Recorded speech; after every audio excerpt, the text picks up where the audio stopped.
ఇప్పుడు మలయాళం సినిమాలకు ఆదరణ పెరుగుతున్న విషయం అందరికీ తెలిసిందే. థియేటర్లలో సందడి చేసి ఓటీటీలో కూడా ఇవి దూసుకుపోతున్నాయి. అయితే కొన్ని సినిమాలు థియేటర్లలో అంతగా ఆడకపోయినా ఓటీటీలో మాత్రం మంచి గుర్తింపు తెచ్చుకుంటాయి. ఇప్పుడు మనం చెప్పుకోబోయే మూవీ కూడా అందులోకే వస్తుంది. బెంగళూరులో స్నేహితుల మధ్య ఈ స్టోరీ తిరుగుతుంది. ఈ మూవీ సరదాగా సాగిపోతూ మధ్యలో వచ్చే ట్విస్టులతో ఒక్కసారిగా మారిపోతుంది. మరి దీని పేరేంటి, ఎందులో స్ట్రీమింగ్ అవుతుంది అనే వివరాలకు వెళితే, ఈ మలయాళ డ్రామా మిస్టరీ మూవీ పేరు డియర్ ఫ్రెండ్. 2022లో విడుదలైన ఈ మలయాళ మూవీ వినీత్ కుమార్ దర్శకత్వంలో తెరకెక్కింది.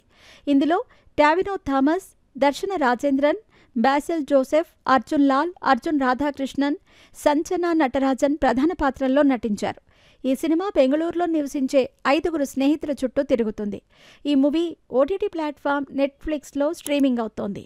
వినోద్, జన్నత్, అర్జున్, శ్యామ్, సజిత్ ఈ 5 స్నేహితులు బెంగళూరులో కలిసి ఉంటారు.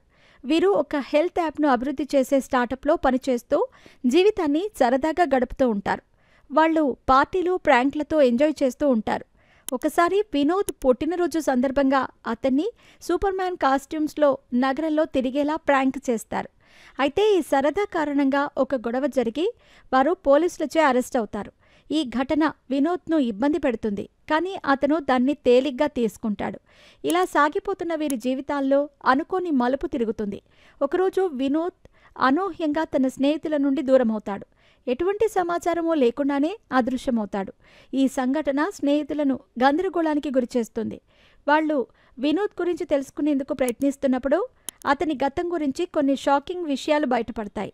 వినోద్ నిజంగా మంచివాడా, లేక అతని వెనుక ఏదైనా రహస్యం ఉందా అనే ప్రశ్నలు తలెత్తుతాయి.